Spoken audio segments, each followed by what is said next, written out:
Stop comparing styles and start understanding principles.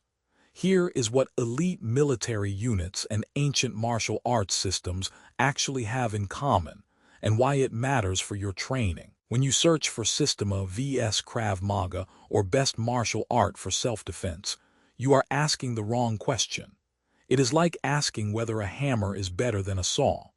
The answer depends entirely on what you are trying to build and whether you understand the properties of wood, the physics of leverage, and the mechanics of fasteners.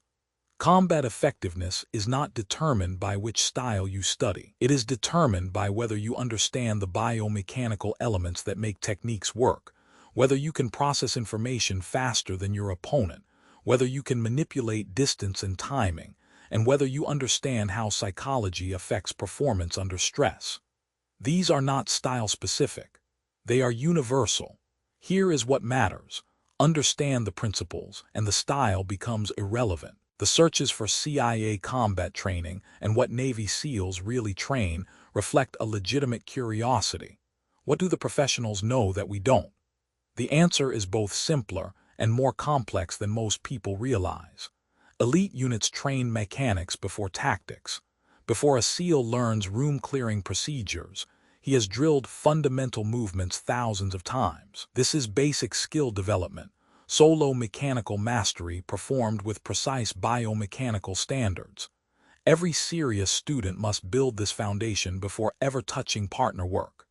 They also train under progressive conditions, isolated conditions with one variable at a time, variable conditions with multiple changing factors, and random conditions with unpredictable scenarios.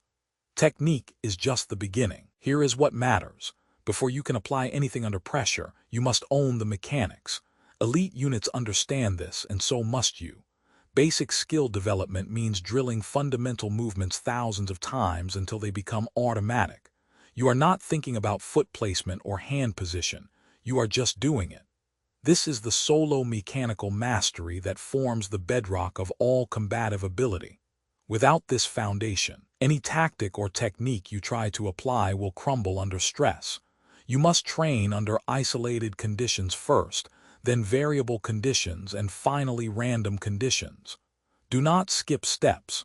The progression is deliberate for a reason. Build the mechanics, then build the application. Traditional systems like Dragon, Tiger, Crane, Leopard, and Snake developed over centuries of combat observation. The movements they preserved contain profound biomechanical wisdom. The problem: most modern instruction teaches forms without framework. Students learn sequences without understanding the elemental principles that make them effective. Here is what matters. The animal guards you learn in this system are not kung fu forms. They are positional units that encode specific spatial relationships between body segments. When you learn the crane guard, you are not learning a kung fu technique.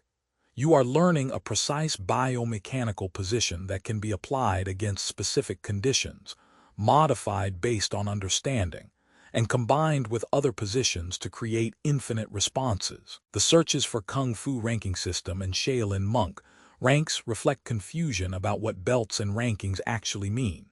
Here is the truth. Ranking systems are maps, not mysteries. They provide progressive benchmarks for skill development. The Marine Corps Martial Arts program has belts just like traditional martial arts because they understand that progressive skill development requires progressive benchmarks. What MCMAP does not teach, and what no military program has the time to teach, is the complete elemental framework that explains why techniques work. That requires dedicated study over years, not a 12-week training cycle. Your belt is not a reward. It is a measure of where you are on the map. Use it to guide your training, not to validate your ego. Here is what matters most. Combat effectiveness is determined by understanding the elemental categories that govern all combative interactions. These are not style-specific. They are universal. You must understand the biomechanical elements that make techniques work, the processing elements that allow you to react faster than your opponent, the combative elements of distance and timing, and the psychology elements that affect performance under stress. This framework gives you a complete analytical toolkit for understanding any combative interaction. Whether you are facing a trained fighter or an untrained attacker, these principles apply.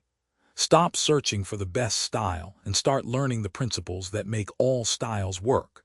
That is where real progress begins. Stop comparing styles. Start understanding principles. Train the mechanics, apply the framework, and see real results in your combative ability.